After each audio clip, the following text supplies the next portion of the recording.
All systems go. Clear for liftoff.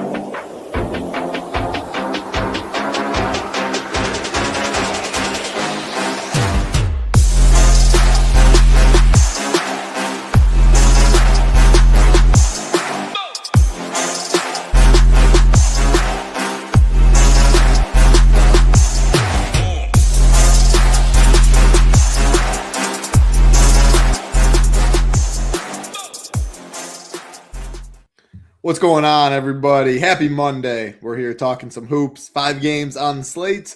Feels like every time I'm on the show with you, Matt, it's either 4 or 5 games. And back in the day, Mondays used to be big slates. It is 2.5 hour window spread out from the first game to the last game, which I don't love. But you do get some breaks in between. So you can see 1 game at 7, 3 games at 8, and then 1 game at 9:30. So mainly this middle window. With that being said, the last game on an island, Warriors Timberwolves, definitely has some injury news with Steph and Draymond. When we're talking, we're going to talk like we will not get that news before any of the games because 30 minutes is usually the time. So definitely an interesting slate. Got to be around your computer for some late swap. We got showdown stuff with our man Little Neck. Hope your weekend was good. How was your weekend? We were talking a little pre-show if you want to tell the people. Pretty tough last night with the internet again, but how you doing today, Matt? Yeah, I'm doing pretty well, bro. Nice to be here with you talking some hoops. Not as good as you after almost taking down the showdown slate of the early game yesterday. Brutal run out for you. We talked about that a little bit yesterday and today, but not quite as brutal as the run out I had last night where I just couldn't get my lineups uploaded. Probably waited too long, but I was wanting to build right before the game. I was doing stuff before that. Long story short, couldn't get any lineups in. Had to play one lineup for all my lineups last night. It wasn't really a lineup I had spent a lot of time to put together. So needless to say, it did not cash, but we're back at it today. Took down a little bit of a small field LOL tournament this morning. So we're feeling good. Nice. There you go. Yeah. And unfortunately, Matt is being very humble. His one lineup was he maxed the $20. I believe it was 20 yesterday, maybe 25, one of the two.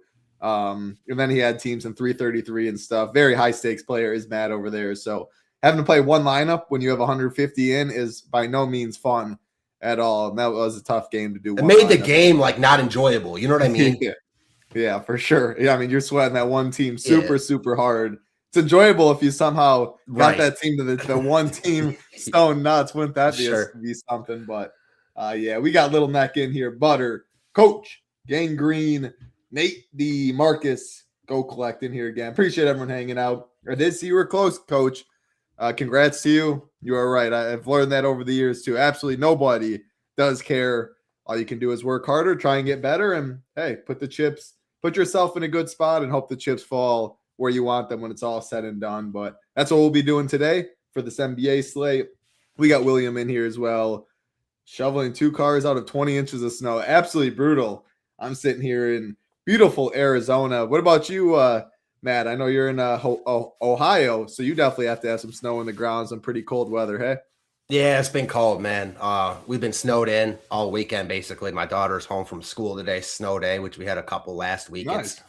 It's 10 degrees, feels like -2 here, so it's about as cold as it gets. It usually doesn't get like this bad. I'm hoping it doesn't last that much longer, honestly, because I hate the cold. Definitely jelly as hell of you in Arizona. Thought you weren't going to bring it up, but hey, 20K richer and in Arizona, I do not know how I'm going to get through this show. I wasn't going to bring it up, but when William mentioned it, I'm from Wisconsin, like many know, so I had to deal with all that. It's part of the reason I got out of there. But I will say snow days I miss those a lot when I was in school, so I bet your daughter is loving that. I don't know about the parents. I hear both sides. Sometimes they like it. Multiple snow days in 2 weeks, though, you're probably ready for the kids to get back on their normal schedule. Yeah. I'll say she's 3, so she's home a lot anyways. You know, it's I love it when she's home, so I like her to be in school because it's good for her, but like she's not really in school yet, so I like it when she's home. I like it. We'll talk some hoops though. Again, hope everybody's having a good day, had a great weekend. What are your thoughts on just the broad slate overview? Again, the 2 things like I said, Steph and Draymond questionable in that game on an island late. We're probably not going to know the news. I think Draymond's like a solid play, a solid price if you were to play. Can we really plug those guys in? Or are you just wanting to play the secondary pieces that look like already solid plays, but would become even stronger if they were out? So, what's your thought on the whole slate, the Warrior stuff? Then we'll go game by game. I'm pretty sure last Monday we had, not with question marks, but we had another really popular Warrior slate, a small 4-gamer, as you talked about, where Mondays, I think about NBA as having big Monday, Wednesday, Friday slates, Tuesday, Thursdays, smaller. That's not really the case, or it hasn't been the case this year, and it is a little bit weird for me, but that's just how it is. Last week, I want to say it was Heat at Warriors, where we just saw crazy amounts of chalk on both sides of that game. I think we'll probably see a similar story here. The Minnesota's got spend-up options and a couple guys in the mid-tier that look really good, and then it's almost impossible to get away from Golden State. Even if both Curry and Draymond are in, you take those guys out, and it starts to make the game look wonky because Minnesota should roll, but the Golden State price tags are just too cheap for that scenario. So ultimately, I think that is the broad view of this slate. That last game, certainly the middle, there's an early game, that middle 3 that start at 8. So a lot of the good plays are going to be at 8, but I think it's going to be pretty hard to avoid that last game.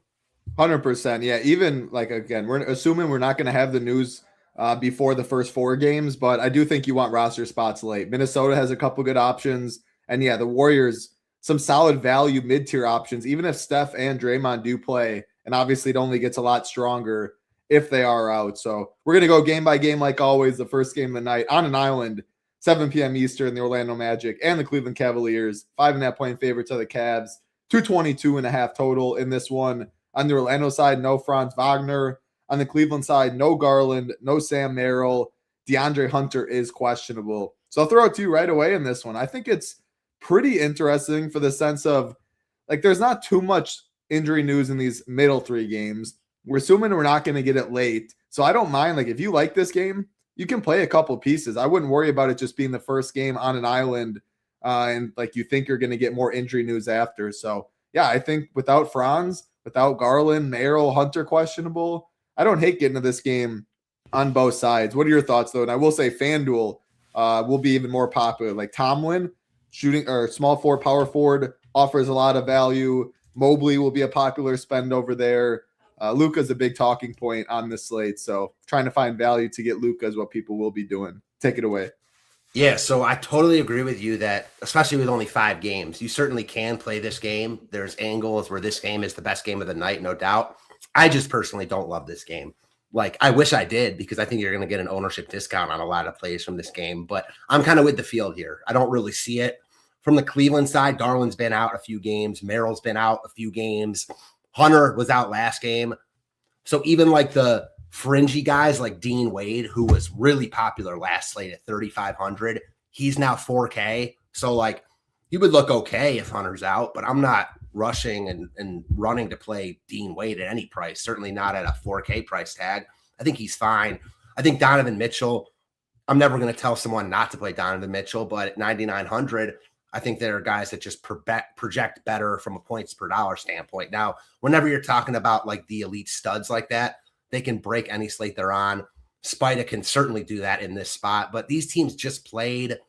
I don't expect like a shootout game here. I'm not going into this slate thinking I need pieces from this game because I expect a really high scoring, really DFS friendly environment here. Not to say it's going to be a bad environment. It's just not one I'm looking to play per se.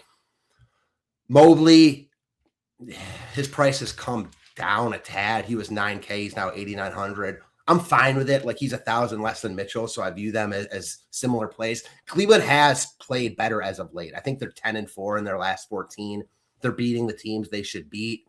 Orlando, losers of 3 straight. I expect to see Orlando's best effort here, but similar with Cleveland, like the Orlando guys' price tags, I think are just where they should be. Franz has been out a couple games. Obviously, he was out for a while before that. I don't think price tags had stabilized for him being back. So they're still kind of where they should be. Paolo is 9,100. I think he's okay, but he projects for, depending on where you look, anywhere from like 41 to 44 fantasy points. I'm good on that at 9,100. Like, I'll let the field take that if they want him. Other guys from Orlando, there's just no one here that I think if I were playing one lineup tonight, I would roster. Honestly, I don't even think it's close. Desmond Bane looks okay. There's just really good plays on the other games on this slate. So I'm certainly not going into it thinking I have to fade it because it's the first game. I just think it might be the worst game on the slate from a DFS perspective. I agree with you. I mean, you can see by the ownership, it's the highest guy. We have two guys getting above 10% ownership and everyone else below that. So like the appealing, there's not really value in this game outside of Dean Wade if you want to click that at 4K. So most years would be mid-tier spends. I like Donovan Mitchell. He's the one, like you mentioned, they did just play each other. He had 40 minutes in that one, shot the ball 30 times. Let me get exactly. I always like him when he's starting at point guard too. Yeah, without Garland, so like 2 days ago. I mean, his last two games, 40% usage, 37% usage, 30 field goal attempts, 25 field goal attempts. And I wanted to shout out again our team. So last week, many of you probably know NBA DVP. This is a new tool that we put up, and we got some feedback. People wanted to also know the last 2 weeks. It was a whole season-long data. It's all numbers-based. It's all automated. No opinions in it. But now we have a full season, and we have 2 weeks. And I'm looking at right now, the last 2 weeks, Donovan Mitchell, number 1 for point guard. The Magic have given up the most. And on the season, it's number 2. So a really good spot for Donovan Mitchell. Just did it against these guys 2 games ago. And we're showing 8%. A lot of that reason is when people spend up, like Luka is going to be a priority for many on this slate. I think people want to go Ant ahead of them. So guard's pretty strong. Then you can get to the pods and other value. I do believe this ownership. And if that's the case, you can get a lot, like play a bunch of the Warriors stuff, play some Minnesota. You can play D-Mitch and Luka if you really want. It does get a little more difficult. I don't think it's the most optimal approach to go today, but it is possible. I just think D-Mitch is a very good pivot off of Ant, a spend that's not getting much ownership. And yeah, if you're shooting the ball 30 times to put up a 40% usage with very good DVP rankings, he's the one I definitely like the most. But after that, I agree. I'm kind of struggling to get to definitely any Magic. Dean Wade, maybe if I need value, but I never love clicking the name Dean Wade. So pretty much D-Mitch or bust for me. Any final thoughts for you in this one? Nah, I like the Spider call for sure. Like he definitely seems to have put a little chip on his shoulder for not being an all-star starter. So he's just playing really good ball right now. I think the reason ownership is low is for everything you mentioned with Luka, but also guard spots are going to be at a premium tonight, especially if we get someone like Curry out. Already got more guards you want to roster than there are roster spots. So like that could only, be worse. So that's the reason the field isn't getting there at 9,900, but I'm with you. Whenever you're talking about a smaller slate, a guy like Mitchell, who's seen a usage uptick, playing really good ball under 10%. Yeah, I'm interested. Yeah. And I also think when you do plug in Donovan Mitchell, you have that whole hour window. If he has a snowflake right away, It looks really bad. You can pivot. You can get different options. Like, you already are knowing how your guys are doing. You already know where the field's going to go. Go ahead. That's a good talking point, though, because, like, I totally feel you. But on the other side of it, like, a guy like Mitchell, he could easily have a snowflake, like 18 DK points at half and then have 40 DK points in the second half. You know what I'm saying? So, like, it's tough. For sure. I mean, like, he definitely can. But if he has 18, and like, I'm just he's not averaging 40 in the second. Like, you're right. He has a good second half. Right. He can still get 49 where it doesn't kill you. But I still want to get change a couple spots. Discount. Yep. Yeah, I'm with that. Good call. Whereas if he's got 36 at half, all right, now I might just eat so much of the chalk because I have a 5% D-Mitch and I know that the field doesn't have it. So then I can eat more chalk that way. And just like the other side, like you're not thinking of the outlier where he only has 10 second half DK points. Like you're playing it like he normally would play, which I think makes a lot of sense. So yeah, good talking point. Yeah. So it pretty tough game to get to, like too many pieces, but I do like if you like Mobley, I'm not going to hate it. If you want Paulo, sure. Black, I don't love those guys as much. It's mainly D-Mitch, but I will say on FanDuel, Tomlin at only 3,900 small forward, power forward eligibility, where you have to play 2 small forwards and 2 power forwards. He's going to get some ownership for value to make the spends work. And then Mobley, again, where you have to roster 2 power forwards, will be decently popular. I think Tyson Allen might be a little more owned on FanDuel as well. But yeah, Magic are tough to click on both sides. We'll keep it rolling. Next game on the slate, the Portland Trailblazers and the Boston Celtics. Celtics 7.5 point favorites, 225.5 total in this one. Injuries on the Boston side. Neemias Queta is questionable, so that's pretty big news. Luka Garza and Josh Minot also questionable. Garza, Queta, definitely interesting Q tags. Both are illness. And then we go to the other side for Portland.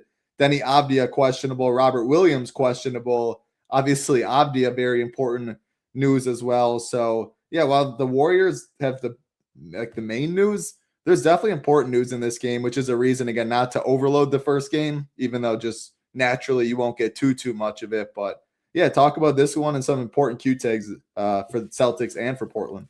Yeah, so starting with the Celtics side, and I do like this game from a DFS perspective more than the first game. I think the price tags are just a little more friendly. I think there's more guys to roster here, especially if we get news that kind of plays to our favor. From the Boston side, the Queta Garza news is big just because, like, you know, what do they do if they're both out? They started Amari Williams. It was either in their last he'd be game. a lock. Well, if both of them are out, I think he'd be a lock because he's so cheap. But I also don't think he'd play like crazy amount of minutes. I think they do some weird stuff inside. That said, like they'd play a lot of small ball. They'd have to. Like they try to stuff and like they try to. It's going to be tough with someone like Klingon in there. But yeah, to either way, like if they're both out, Amari Williams is a lock. If one of them is out, namely like if Queta's out but Garza's in and Garza is starting, he's a lock for me. He's the guy that, like, at this type of price point, if you're going to put him in a starting lineup, I'm just going to play him. He's always been a really good points per minute guy. Like, he's cheap. I'm going to play him here. I think Jaylen Brown, we've talked about this a bunch on the shows we've done. He's just a usage king, top 3 usage in the league, playing really good ball. Just ask him. No one's playing better at basketball in the NBA right now. 9,700, so you get a little bit of a price decrease. He had been over 10K for a few games, now back to 9,700. I like him. He's not getting a ton of ownership. I kind of put him in the Donovan Mitchell bucket. He's getting a little more ownership, but I think he should because of that small forward eligibility. Always going to be a worse position than shooting guard or point guard, certainly than point guard. And he fills just a weak spot at small forward. So I like Jaylen Brown here. Peyton Pritchard's got a pretty nice tag at 6,700. It's tough to get to him and White, though, at the guard spots. If I were, I think White would be the guy. He's now under 8K. I like Boston here. I think that the cheaper guys start to look better, you know, depending on the center news. We just don't know. If they're both out, Amari Williams would be a lock, presuming he starts. If just Garza is out, I think you get a bump to Queta, but I am still a little worried about Queta just being sick. I don't think he's going to play a ton here. So I would like him more. And I think he does have a friendly tag at 5,500. I'm just a little bit hesitant because he's been sick for a while. And I think that has eaten into his minutes a little bit. That said, if Garza's out, you take out his immediate backup. He would certainly be in play at 5,500. I think Boston is a team we want to get to here. I don't think there's one guy, at least for now, that's like, you got to lock him in. But the whole team looks pretty appealing. What are your thoughts? Like, if only one of Garza and Queta miss, I'm not sure how much Hauser gets a minutes bump. If they both miss and they're forced to go more small, I think you could add a couple more minutes. Do you have any take on that question? Yeah, no, I think it kind of plays into what I talked about earlier. I think that he is a guy who could see his minutes bump. You know, he's projected to play, like, depending, again, on where you look, 29, 30, 31 minutes. So somewhere around the 30-minute mark. And I think at that, he looks pretty good. At 5,200, he doesn't project great, but if you want to give him a bump, if those guys are out, makes sense to me. Again, I don't think he's going to look like a must play no matter what happens here, but certainly a guy you can look at in tournaments with upside. Well, yeah, I mean, just you saying that alone. So I'm looking at SaberSim's projection, 26.8 minutes. If you think it is closer to the 30 mark, you can bump that projection up to maybe like a, let's see, it's 0.77. You bump it 3 minutes. 23.9 or something right there. It looks a little better. And what you know about Sam Hauser, shout out to Wisconsin, absolute sniper. When he gets hot, I mean, that man, he can fill it up in a hurry and he'll just keep chucking and they'll keep getting him the ball. So yeah, I never hate something like that. 5,200 though, there's a lot more downside, I think, than upside in the fact if you're getting a snowflake from him at this, on this slate on a 5-gamer at 2%, it's kind of hard to overcome that. But yeah, I don't hate it. I would, if both of them were out, I think probably a couple more minutes, but I don't think the Garza, Queta, even if one of them just missed, I don't think it affects him positively in too many ways. Yeah, we didn't mention Anthony Simons' revenge. I guess you can kind of say that. The same thing about Hauser, except the minutes are worse, but he's going to chuck and he can get hot. He's a hooper. Yeah, I think Hauser's minutes are more guaranteed. I think that Simons, if he plays more minutes, has higher upside, certainly. I mean, we've seen it. We saw it last game, 40 DK points, something like that. I want to like Simons here against his old squad. played there forever, under Dame, obviously, for years. I do feel like he's got, like, he'll have a little extra pep in his step tonight. Whether or not you believe in the revenge, I doubt he, wants to get back at Portland. I'm sure he loved his time there. But I also feel like he'll definitely have this game circled. What that means, I don't know. Will I play him because of that? No. Will I be salty when he has 40 DK points and he's not on my team? Yes. Yeah, I mean, at the end of the day, even if he does, he's going to be really low owned. Another guard position in a very good, another guard play at a very good guard position. And with the questionable minutes, and he has to make his shots to even be relevant on this slate. It's just tough, man. You kind of mentioned all the points why it's really hard to get there. And you're not getting a price discount at all there. Like 5K is where he should be, maybe even a little bit more expensive. Like, give me a guy like Reed Shepherd, who's cheaper, is going to play a lot. So, yeah, he just looks like a fringe play on this slate. Portland is really hard to talk about not knowing Denny. Now with Drew Holiday, also a revenge spot back in the mix. Let's talk if Denny's out, because I think if they're in, and if you have any different take, you can say. If they're in, I mean, I don't know how you touch any of these Portland guys at their price. If I guess except Denny himself. Yeah, you could spend up for Denny, sure. I'd play him at the forward position. He does have point guard, small forward eligibility. Like I'm still probably, I know I am like team Donovan Mitchell. If I had to pick a low owned spend up over him, I mean, you can't go wrong if you want though. But let's say he's out. What would that do for this team? I mean, Shaedon Sharpe, he's expensive at 7,400, but you just go to the best player with the most minutes and usage and just try and attack it that way, or what are you seeing if he is to be out? Or if he would be out?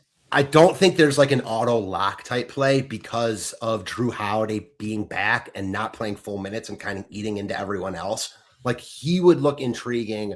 He's not playing a ton right now and he's 6K. So tough there, man. And then with him in, like, I do think Sharpe would be the best look. You're not getting a price discount, but he's certainly got upside. If this game is close, I think that presuming Denny's out, Sharpe could be a big reason why. I think he's kind of the prototypical boom bust option at 7,400. Like, you're paying for his ceiling here. His floor will hurt you. But again, it's all about getting to the top of tournaments. And then the guy that really interests me, kind of either way, is Klingon, depending on what we get with the center news, because he could really eat in this spot. I don't think anyone's going to go there. We've seen him also be kind of a boom or bust tournament guy, which is kind of the nature of this Portland team right now, except for Denny, who's kind of been that constant guy all year for them. Again, no price discount on Klingon, but no one's going to play these guys. There's a lot more rebounding equity if Denny's out. Like, the idea of running like a Klingon, Sharpe, Jaylen Brown, like Luka Garza, if he starts, is appealing to me. Yeah. So what are your thoughts for Klingon's matchup? If, like, what would be the ideal situation with Garza and Kata questionable? Kata out. I feel like, Garza. Kata out, Garza starting. The problem then is, like, if you play both of them, I do feel like one of them is going to play the other off the floor. Because I would love playing both. I agree. Taking up both center spots too. Yeah, totally. Good call there. Like, Garza would obviously be the more appealing guy, but I think you could kind of flip it in reverse and maybe play Klingon and fade Garza, like, in anticipation, or telling yourself the story, I should say, that, like, he just eats Garza alive inside and they have to take Garza off the floor, and Klingon has like 20 and 20, which he can do. Yeah, no, I think that makes a lot of sense, because if that is the case and Garza somehow was starting, like, that ownership would be 60% plus. Yeah. Like there's so many spends on the slate, appealing ones. It'd be so easy. And I would play Garza and he would look like the best play on the slate, but, like, I don't think it's like the safest play ever. Like, I do think that at his price tag, he should get there kind of regardless, but there's a difference between getting there and having 20 fantasy points and, like, or scoring 35 and being a guy you need. You know what I mean? For sure. What about Caleb Love if there was no Denny? Price tag's definitely up there, 56. Drew's there.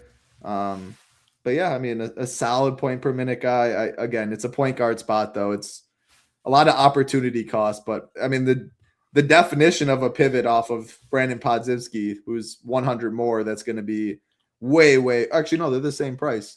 Yeah, exact same price. That's going to be way more popular, but I think rightfully so. We're not talking an NFL showdown or baseball or hockey where you can make a pivot and give up that many projection points. It'd be in a chalkier lineup, I think. Yeah, totally. I mean, you can, but you're not doing it right if you are doing that. Totally to your point. Like he would look better. He's out of play right now. If Denny's out, he becomes a guy that, like you said, is a tournament pivot, but it's still going to be low owned just because he's going to be coming off the bench. You probably need a wonky game script or something weird to happen with the Portland lineup for him to get there. He's a chucker. Anyone who watches college ball knows that, but like he's priced like he's too expensive for his projection. So you're spending up to be contrarian where I don't really see it. I mean, I just don't really see it on this slate. Yeah, speaking of college, we don't charge for college basketball. We don't have content. We do have a Discord in it though, that our man Smarty and other people help out with. Great college game tonight. Only reason I mentioned that, Caleb Love transfer from UNC to Arizona, number 1 Arizona, taking on BYU at BYU. So that should be electric tonight. Oh yeah, I'm a fan of all sports. I mean, you give me elite athlete. I mean, tennis. I think tennis is phenomenal. Wrestling. I love watching greatness. That's gonna be one hell of a college basketball game tonight. So if you're bored and you got nothing to do, maybe throw on that game. I'm ready for some March Madness coming up before we know it. Yeah, the BYU kid is nasty. There's a lot of hoopers in college with that NIL and stuff. These they got some Europeans that can hoop. That Arizona team is good, man. That team is polished. So that should be a good game tonight because obviously you got the best player in college hoops probably in DeBansta, one of the top 3 freshmen. But then this Arizona team is no joke. I tried picking against them, betting the other side earlier in the year, and it did not work out in my favor. Yeah, it's tough. I have seen some sharp money on the BYU. Yeah, that line has moved 1.5. Yep, yeah. Yes, it has. So, excited for that. We'll keep it rolling, though. I do think for Boston, Jaylen Brown, Derek White, 2 solid plays. I probably would not play them together on this slate. Any last thoughts on that? That's a lot of salary with some good spends. Would you do that? It was Jaylen Brown and Derek White, you said? Correct. If I were playing 150, I wouldn't make a rule not to play them together just because smaller slate. Maybe you get the outlier Boston game where like they score 140. But if I were hand building, I see very, very few scenarios where I would play them both together.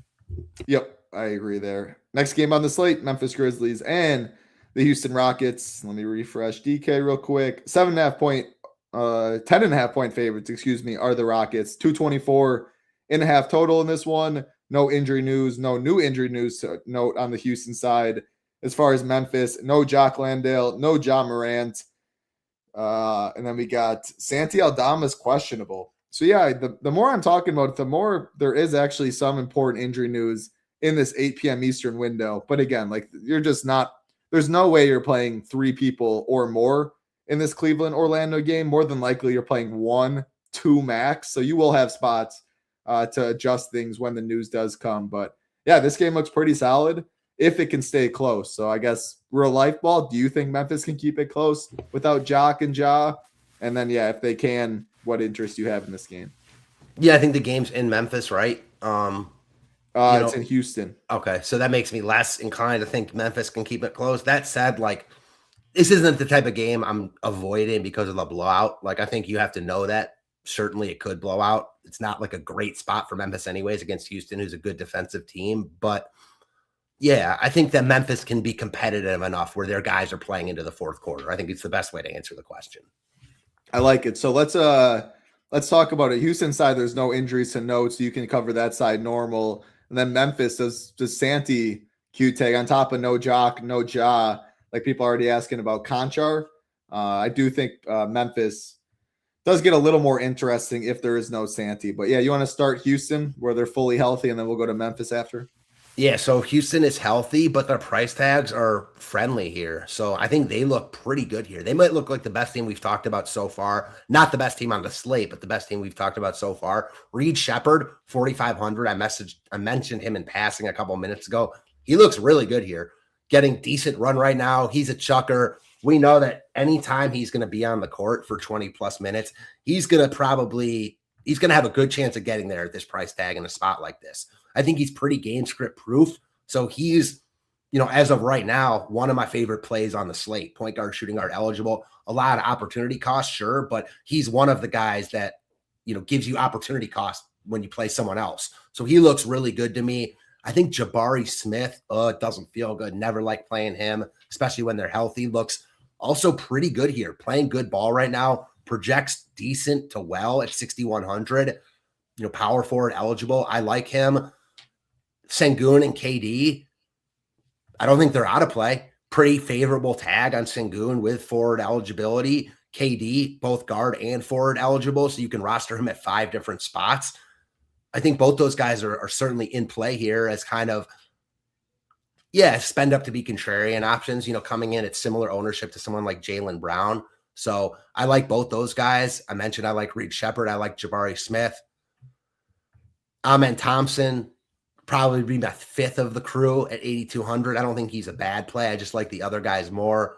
I think in totality, Reed Shepherd, a priority for me from this game. Jabari Smith, a really good play. And then Sengun, Durant, Tari Eason, all guys I can play. I think this game gets really interesting from the Memphis side, especially if we get Santi out. Ownership isn't really there on Memphis, and I get it because there's blowout concerns. We've got the Golden State news, but I do kind of like these guys, like Jaren Jackson, presuming finally got their last game. Finally. Chalk. Yeah, he really smashed. I played a little bit of him, and he smashed at really high ownership. What else is new in the world of DFS? This is how it goes. Only center eligible now at 7,600. So that is, pulling down his ownership. But if you get Santi out with Landale out, I think that, all of a sudden he starts to look really, really good here. Someone like Gigi Jackson might become in play. I'm okay with like the John Contrars of the world, probably a play somewhere between 20 and 22 minutes. Is not going to win you a slate, but probably won't kill you and allows you to get up to guys that might win you the slate. So that makes sense to me. Cam Spencer is really intriguing to me. Obviously, we have No Ja. He was really, really popular on the last slate that we had with No Ja a couple days ago. I believe he was 5,800. Now he's up to 6,500 in a tougher spot, and the ownership has just disappeared. So I like him here. I'm willing to kind of take a stand on him. You don't want to be on an island too much in NBA DFS, but, it's not like he's 0.5%. He's projected to be, 5-10% owned. I like him here as a spend up or kind of a medium spend up to be contrarian guy. Just plays really good ball when Ja is out. I expect nothing different here. I think you have potential if Steph Curry is out to go with the Spencer brothers, Cam Spencer and Pat Spencer. So that's intriguing to me. All in all, I get why Memphis isn't getting a ton of love. Their price tags are up and you've got a really bad spot against Houston, but I'm not sure tags are up enough, especially if we've got Santi out. How do you see it?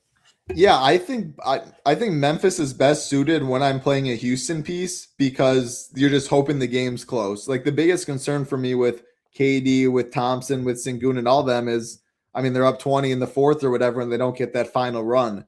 And on a slate like today with so many elite spends, you're drawing very thin if that's the case. So when you do play one of them, I think it is pretty sharp to pair it with the Memphis guy. And there's a lot of price points. Like you said, Jaren Jackson, 7,600. I'm good with it at a center position where center's okay on this slate. Like there's a couple options. Like I think Gobert's the strongest one that's just center only, but a lot of the other ones have power forward eligibility. So I wouldn't mind doing that.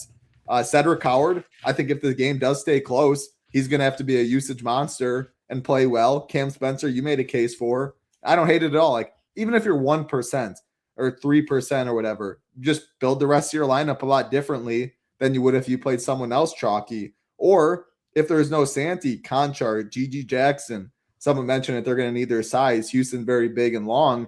Like there's so many different price points with these Memphis guys where I'm totally fine playing a Sengun, playing a KD, playing a Thompson. Reed Shepherd's like a given. Everyone's going to go there. I think Jabari Smith kind of a given too, playing upper 30s minutes. Looks really strong on both sides. Yeah. But if you're playing a spend, I like the idea of getting a Memphis guy, probably mainly Spencer, Jackson, Coward, and then you can add from there. Just because if it's close, I think it's probably one of those three, two of those three. Like these guys are having good games to keep them in it, and it's going to be low owned anyway, and you can eat a lot of chalk after that. So yeah, Santi is pretty important news. Conchar, Gigi Jackson, like that would be some really good value. These guys would have to play because they're going to need size. So yeah, I think Memphis is pretty interesting. And then when I do play, I'm more likely to play Houston. When I'm playing Memphis guys, I can play them without Houston. When I'm playing a Houston spend, I'm more likely to play at least one Memphis guy. Yeah, I think the price tags kind of call for that, where Memphis is just cheaper. So that makes a lot of sense. And to your point, man, even if Santi's in, like I could see taking a stand and putting your flag down on Jaren Jackson. You Yeah. mentioned it just came off a really good game. Center is not loaded on this slate. You talked about really the only other guy center eligible who I think there's a lot of opportunity cost, at least going into the slate, is Rudy Gobert. And you can certainly play both of them together. Jackson at really, really low ownership.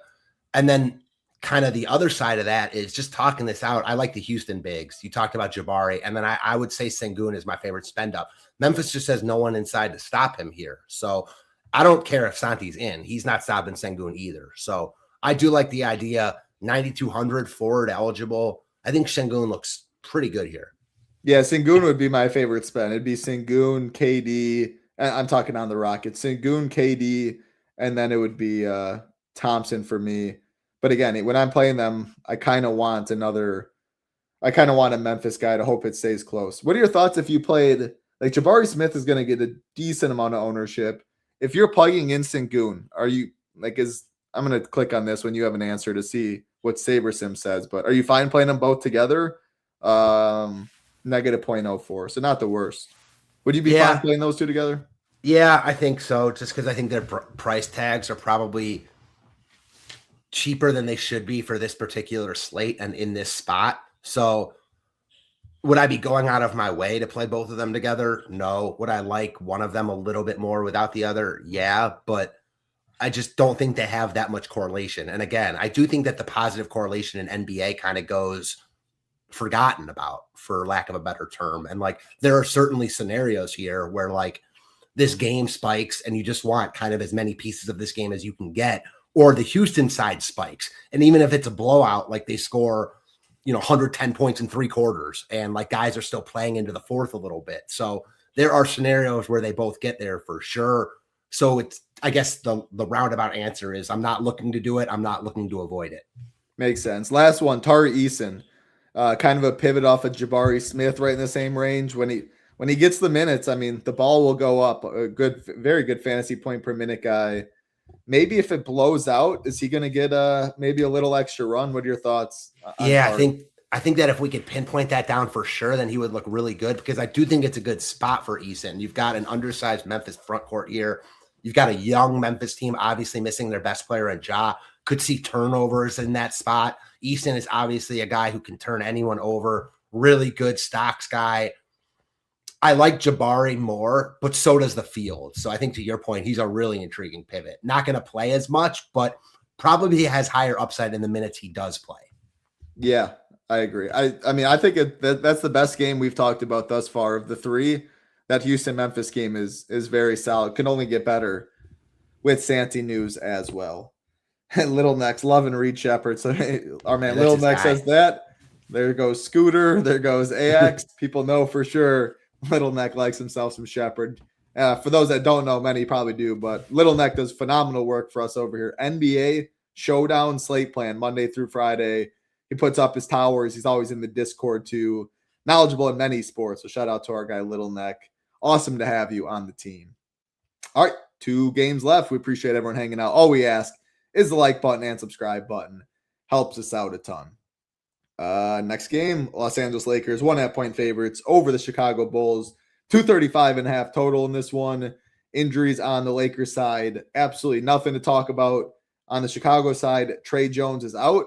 That's it, though. 2 healthy teams, sorting by value, though. And this is, so I mentioned 225.5 total, 226.5, 224.5.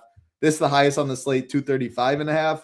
Warriors that we'll talk about, 231.5. So these 2 teams are healthy, but it should be an up and pace game. And it's pretty much a coin flip on the money line, which you like to see. Luka will be the most popular spend more than likely. I'll let you take it from there. Yeah, so Luka is going to look really good here because it's Luka in a really good spot against the Bulls team that, likes to play fast. Luka should have no problems here. He's $12K, so you're paying for it. I don't think he's like an absolute must play because of that price tag. And I am very interested in Bron as kind of a pivot off of Luka.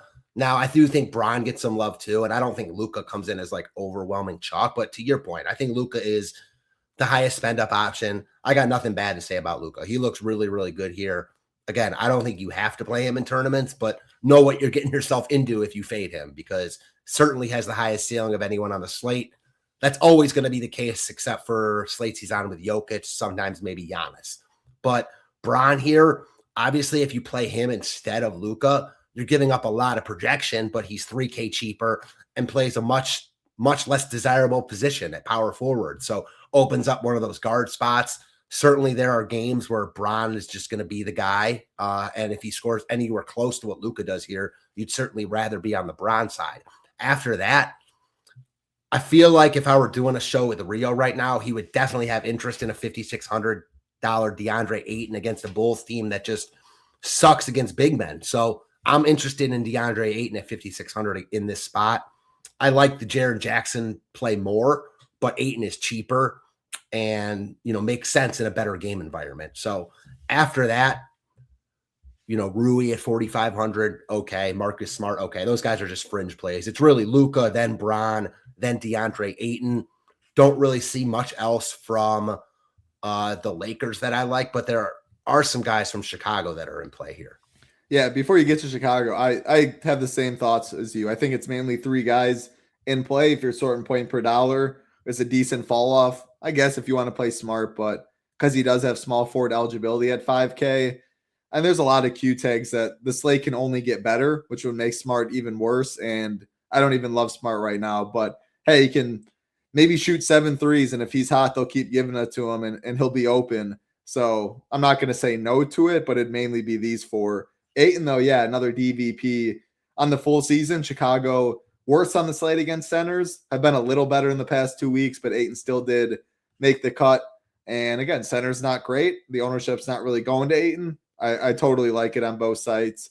And then, yeah, Luka for sure. When you're not playing Luka, you can look at LeBron, though, as, all right, if Luka only has 57 or a little down game, why is that? Defense maybe focus him on a little more. LeBron took over, can easily tell yourself a story as a little pivot there in the same game. So, yep, we see it exactly the same on the Lakers side. What about on the Bulls side? Can we get Vooch? Kevin Huerter, shout out to Huerter hitting that game winner for the Bulls on D Rose night. But yeah, Matis, who's he going to dunk on tonight? I think some interesting plays on the Bulls, but nothing's just like screaming, I got to play him. Yeah, totally agree with you. The one thing that I think is going to go a little bit unspoken for on this slate is Trey Jones being out. So that is going to open up the Kevin Huerters of the world and make someone like Kobe White even more desirable. Just probably guarantees his minutes a little bit more. So I think he would be my favorite piece of the Bulls. Now, I don't think he's going to be unowned. He's actually projected for decent ownership, but I like him here. 6,700 shooting guard eligible. I think you might see him play a little bit more here. We know he's a guy that can get hot and can be a guy you need at this price point. Certainly can be a guy you regret playing at 6,700, but in tournaments, we're talking about upside, and he's a guy that has it at that price point. Kevin Huerter, you mentioned him, 4,200. He might be the guy that gets the biggest minutes boost with Jones out. Another guy with shooting guard and small forward eligibility. You can play him at 5 different spots on DK, so that helps. Yeah, just a really cheap price point for a guy that, again, can get hot from 3. Vooch would be the other guy. I like Ayton more at a much cheaper price point, but I do think Vooch is in play here. Not a bad spot. I never mind going against Ayton. He's now low 7Ks, playing pretty good ball for the most part. So yeah, I like the Vooch call here. I'm more totally with you than against you that no one here is someone I have to play, but I do think that in a positive game environment that a bunch of these guys are in play. After that, like Buzelis and Jalen Smith, I'm cool with them. I think they'll be pretty low owned, but for a good reason, just because I think their price tags are where they should be. Yeah, I think I don't have any numbers or something to back it up, but I think the pick and pop top of the key for Vooch should be open most of the night. Ayton not great at closing there. We know Luka, LeBron, these guys can be a little bit lazy. So yeah, I don't hate. I mean, if Vooch is shooting 6 threes or something, you could definitely see that. Last couple games haven't shot as many. Then you see a 7, a 6, 6, 5 in there. I don't hate Vooch. I do think, though, I prefer the Whites, the Herders, the Bazulis if choosing. And I think they're interesting. Like playing a bull on a decent amount of teams is pretty appealing to me because I think I want a good amount of the Lakers stuff. And it's going to be an up-tempo game. The Lakers can be lazy and give up give up open looks. And you mentioned the Trey Jones stuff. So, yeah, I don't have by no means a strong take on which one it'll be, but I do think one of these Bulls, maybe two of them, do have a flame next to them, put up a good score. If I am fading like a Luka and LeBron, though, then I'm probably more likely not to play any Bulls and hope it's a slower pace game. But do you like this game? If you had to pick, like you have 4 players on your team, is it coming from this game or the Houston game? I think this game is going to project better, and I think ownership is going to be there. And I'll say this game because of those reasons, because I think it projects better. But I do think that there are certainly worlds where the Houston-Memphis game is the game you need pieces from, and this one duds out. We see it all the time in NBA, and especially Monday nights, things tend to get a little bit weird. Wouldn't shock me at all, but I still would have to say this game looks more appealing. Yeah, it's close for me. If I had to have 4 pieces, maybe I'm saying Houston-Memphis because of the pricing. Like I'm almost having. Yeah, that's the only thing. Because if you're playing 4, like unless you're playing Bron and Luka together, like you're talking about Ayton from the Lakers, and I like him here, but I wouldn't say he's a guy that like I have to play. For sure. Yeah, he's more of a low-owned kind of pivot option. Going to get a little bit, 11% we have it, but 11% NBA DFS is definitely considered low-owned in my opinion, especially on a 5-game slate. All right, I got nothing more there. Again, appreciate all 275 watching. We're heading to the last game, which is an hour and a half later than the rest, 9:30 Eastern. This will be the showdown game as well, NBA Showdown slate plan. You can get our man Little Neck's thoughts there, projections, ownership, of course. Core reports, Rio, Matt, Ham, Cash Report, me, Rio on the slate plan. So if you remember, you can check that out. Nobody better in the business than our man Rio. And yeah, very excited for our new DVP rankings. Also added, again, fully automated, no opinion based, just all numbers. You can see the last season and the last 2 weeks when you click that. We'd love to have you at the Nation. Multiple different options. If you click shipnation.com, it'll say join the Nation right about here. You can get in for the daily. As low as $9 gets you Saber Sim. For $10 more, you get 4 more days. 5 days for $19. Saber Sim and the Discord and all the content up here. That'll take you through golf. Thursday morning, early lock time. No better golf team in the business. NHL going on, NBA going on, and UFC 325 this week. Shout out to a couple of our members, JS Shocks, and I think it was CH someone. They split the 12,800 or whatever it was in the flagship this past weekend. So shout out to them. Very happy MMA is back. We'd love to have you at the Nation. As low as $9, you can get in for the day, or 5 days for $19. Last game of the night, definitely an important one. You will probably have some roster spots open, or at least you should. Minnesota Timberwolves and the Golden State Warriors. 7.5 point favorites are the Timberwolves. 231.5 total in this one. No injury news on Minnesota. Definitely some injury news on Golden State. So obviously we know Jimmy has his torn ACL, unfortunately. DeAnthony Melton out. Jonathan Kuminga out.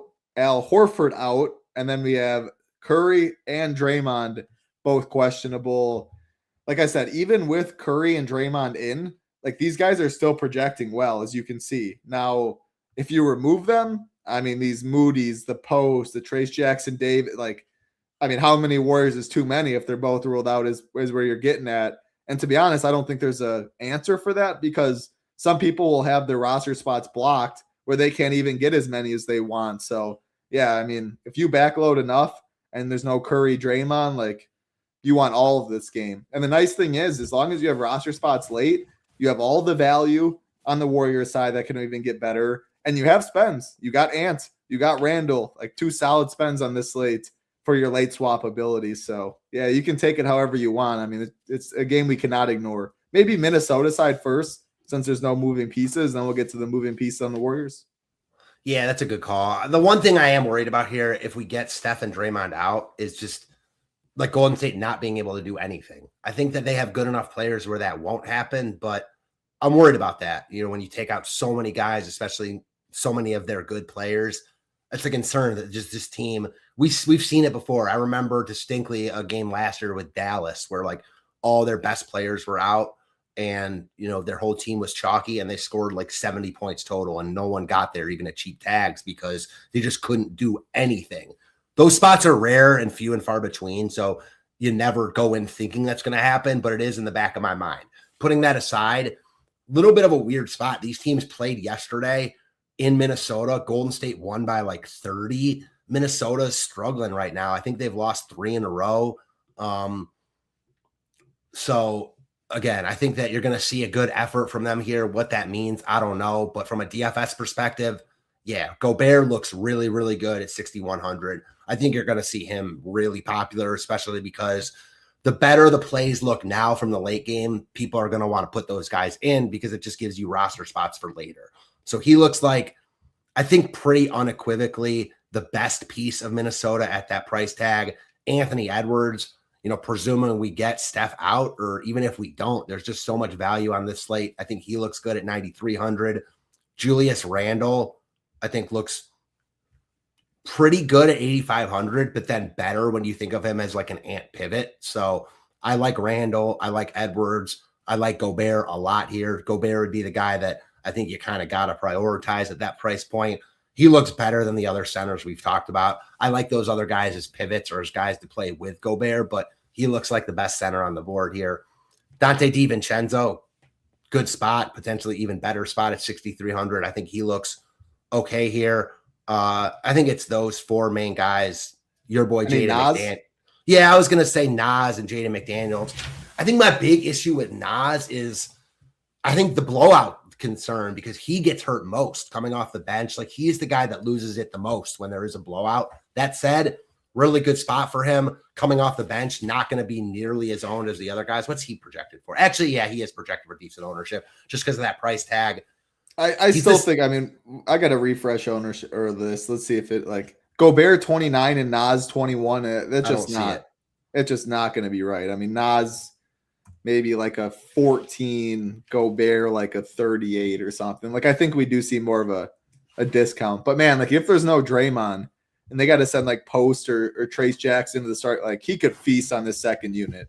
He should feast. Money. Yeah, no, it's a good call. All these big men from Minnesota are in a really good spot. It's a really good shout out. And while I am with you that I think Nas's ownership is a little bit lower than we're projecting. I do see some other places have him around that like 20% mark, 20 to 30% mark. So I think that he's not going to be forgotten about. At the same price as Gobert, even with Gobert just being center eligible, I do think that Gobert is significantly higher owned. But I guess we'll just have to wait and see. The Minnesota guys are kind of just how they are every slate. Like, Edwards going to be in play. And the benefit of playing Minnesota guys tonight is that it gives you roster spots for the Golden State guys. I think the big problem is like the price discrepancy between Minnesota and Golden State is pretty big. So like they're kind of completely different entities, if that makes sense. I do think it allows you, well, first I'll just like, you can be in good spots. I mean, you see it in every sport all the time, good spots and just not get there. I mean, it was a blowout yesterday. They lost by 40. Yeah.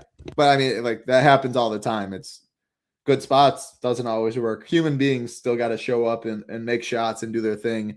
And I think, no, I don't think this at all. The timing of the game, I think because both sides are so strong, and even if Steph and Draymond are in, like projected, Golden State looks pretty solid. I think people are going to load up on this game regardless, and then just make pivots after that. I do think the Steph Draymond ownership might be a little lower. Now, I wanted to say that about Steph. Like, I'm fine plugging in Steph, who's going to be like, I don't believe 17%. Like, it's hard to do so, but because Ant's right there, I would just make sure I have a 300 for a pivot, like play him at a guard spot, be able to get up to Ant instead of Steph, or just have like 5 spots, or just have 5 spots available. And you have a little flexibility, and then no Draymond means like Post or Trace Jackson, like a value opens up there, then you can spend somewhere else. Like, I just think this game can go enough ways where you can play Steph if you want to play Steph. You can play Draymond if you want to play Draymond. Just have probably at least 4, maybe 5 spots open, and then just late swap from there. But yeah, I don't necessarily believe the Draymond Steph ownership, because I do think people are worried about them as Q tags in the last game. But yeah, I mean, I can make a case for Nas, Gobert, Dante, Randall, even McDaniels. And then I can make a case for so many of these guys if one of these guys are out. And if they're in, they're fine too. So I don't think ownership will go down. And yeah, I do think you can play Steph, who I do not believe will be 17%. Do you have any lean on this? Like, I'm seeing rest. Do you have any lean on these Warriors Q tags?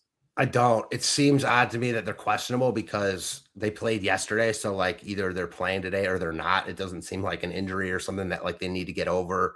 I have no lean here. Do you? No, Steve Kerr gonna Kerr. I mean, Steve Yeah. Kerr. And then I have no clue. I will say, I think based on just the line itself, maybe. I mean, we're coming off of saying Warriors just beat him by 40, but 7.5 Timberwolves at home. I feel like it'd be a little wider if there was no Curry and Draymond. I agree totally. Without Curry, Draymond, I think this game gets to like minus 12-ish. So Yeah, I'm with you there. That's telling me maybe, but I don't know. I wanted to just shout out. I know the guy who asked us about Gobert, and that's kind of the flaw in box score watching. Yeah, he had 10 points last night against Golden State, but this is the second. They've played Golden State now twice. This will be the third time. He had 50 fantasy points in the first game. So, like, to your point, like, just because you're in a good spot doesn't mean you're going to get there, but certainly it makes you more appealing from a DFS perspective. First, I mean, like you can just go to. It was nothing about him. Like Bijan Robinson, anyone, worst rushing defense in that, and Algier will start. You know what just in every DFS sport, like there's always ways they can fail, even if Dodgers and Coors against Herman Marquez. Like, yeah, totally. You name it. So, well, all right, let's go with this Warriors side. Like Pods will probably be the most popular play on the slate, I'd imagine, because I mean, if Curry's out, he only gets better, and if he's in, like you see now, like he's still going to grade out really well. How are you going to approach this situation though with Steph and Draymond questionable? If they are out, like talk about the Moody's. If there's no Draymond, like Trace Jackson and Post both get very big bumps. Both center eligible. Both would be solid values on this slate though. Will Richard, Gary Payton, like try and break down the Warriors best you can. How are you going to attack the slate with it being like the last game to lock? No, I do think that if you're playing like minimal lineups, like someone like I do, then you're probably doing yourself a disservice by not telling yourself a story going into this slate of what's going to happen with Golden State. You can tell that story however you want with both of them in, both of them out, one of them in, one of them out.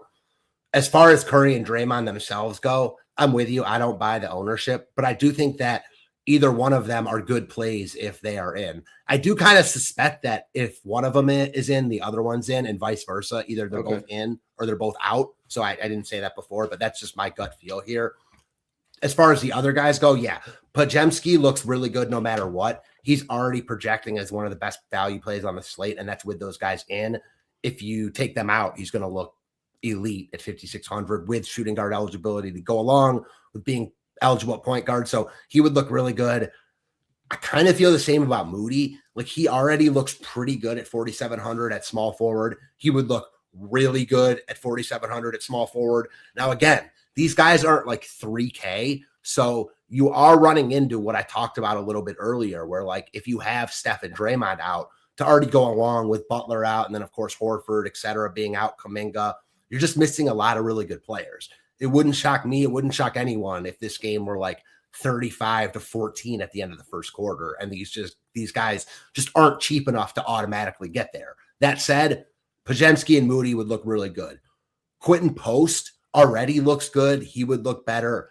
Opportunity cost at center. So I don't think he's a lock, but I do think that he looks really good from a value perspective. And the less opportunity cost you have at center, the better a guy like Quentin Post looks, because his 22, 24 fantasy points looks a lot better when you don't have a Jokic Embiid on this slate, which we don't. Buddy Hield, go ahead. I'll just say, and like his 18.7, no Draymond is a huge bump for Post, for Trace Jackson right there, minutes, rebounding. So that number can only go up. He looks fine right now, just because of kind of how weak center is. There's not really value there, but it can only get better, which is the nice part. Yeah, totally. Good call there. There's just still guys here. So like Buddy Hield, Gary Payton, I think there are price tags where you can play them. Guy Santos would look a lot better if Draymond were out. Will Richard and Pat Spencer would look a lot better if Steph were out. I think we could see Pat Spencer start at point guard if Steph were out. And at 3,200, I mentioned him earlier, he would look good. TJD, Trace Jackson Davis, another college superstar if you follow college hoops. Yeah, 3K with Draymond out, they'll just be lacking bodies inside. So I think that he would be really interesting to me, especially if you're like fading a bunch of this game and think it does blow out. At 3K, he should get all that blowout run and is likely to be in the rotation anyways. I would never just play on basically any slate. And I know this is a question we get asked a lot, like blowout run, etc. I'm never playing a guy I only expect to play out to play a blowout run. But a guy like Trace Jackson Davis, who I think could play good rotation minutes here if Draymond's out and will get blowout run, that's the guy I'm interested in. For sure. I mean, even with Draymond projected post all of them, he's still projected to get 13 minutes and about 12 DK points. Solid fantasy point per minute guy. If Draymond's out, I assume Post and Trace Jackson probably split all 48 at center. Is that how you see it? Yeah, especially with Minnesota being pretty big inside. I mean, Gobert, Nas, McDaniels is long. Like, they're going to be big pretty much all game. Yeah, I would totally agree with that. Yeah.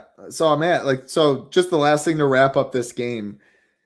You're more hand builds than the 150 MME stuff. But so like if you're playing 5 teams or whatever, like, are you going to have at least 3 spots, at least 4 spots in the slate game on every team?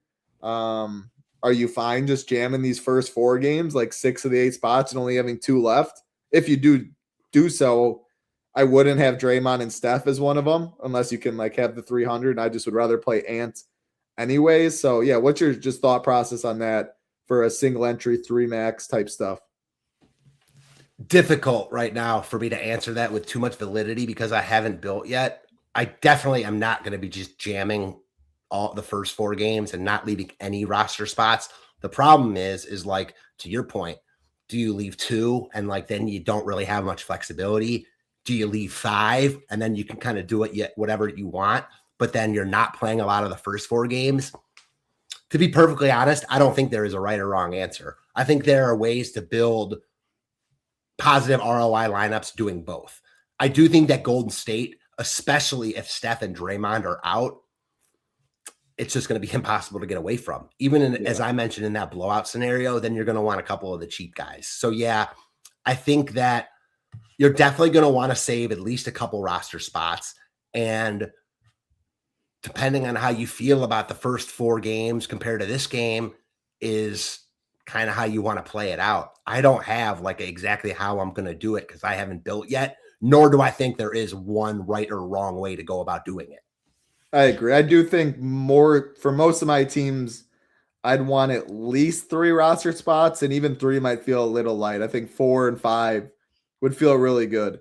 But again, if you're making multiple teams, maybe on one of your 3 teams, you only have 2 spots left because that game's going to blow out and bust, and maybe you play the Golden State value on those teams and tell a story. And your other 2 teams, you have more flexibility that way. Like it's portfolio, like however many lineups you have, you want to balance out your portfolio in different ways. Loading up, that game blows out, loading up early games. I think you'll get an ownership discount the more you do that.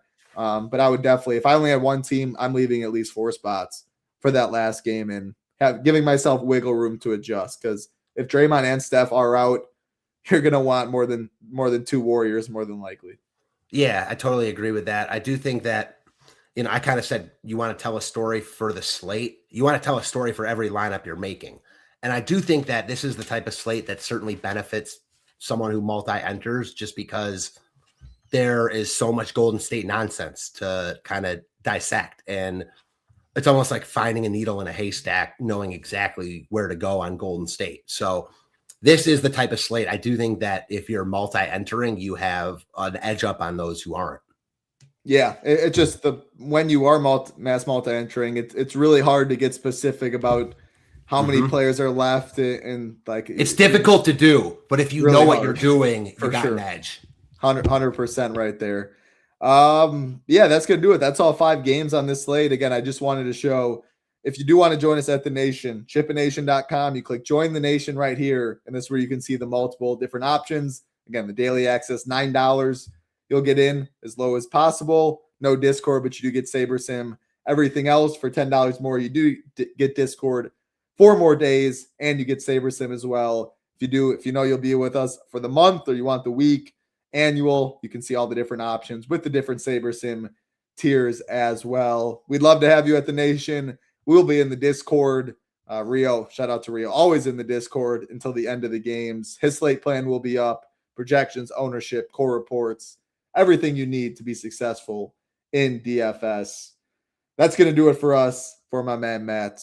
Actually, no. Do you have any final thoughts? Usually I always go to you before that. Any final thoughts on this slate before we get out of here? No, kind of a typical Monday night NBA slate with a lot of late news. I kind of wish that late game wasn't on the slate, but it obviously gives more edge if you are playing the slate. So should be a good time. And congrats again to you for that near shipper on Sunday. Yeah, it was yesterday. Appreciate that, Matt. You texted me. Very, very nice of you. Matt got the job done 2 weeks, not last week, the week before in the Showdown streets as well. So, hey, maybe we can parlay that into something today. Good luck to you in the NBA streets. Good luck to everybody out there. Like button on the way out helps us out a ton. Enjoy your Monday night. Be safe. We will be back tomorrow, Rio and myself. For Matt, I'm Titletown. Good night. Be safe. Peace.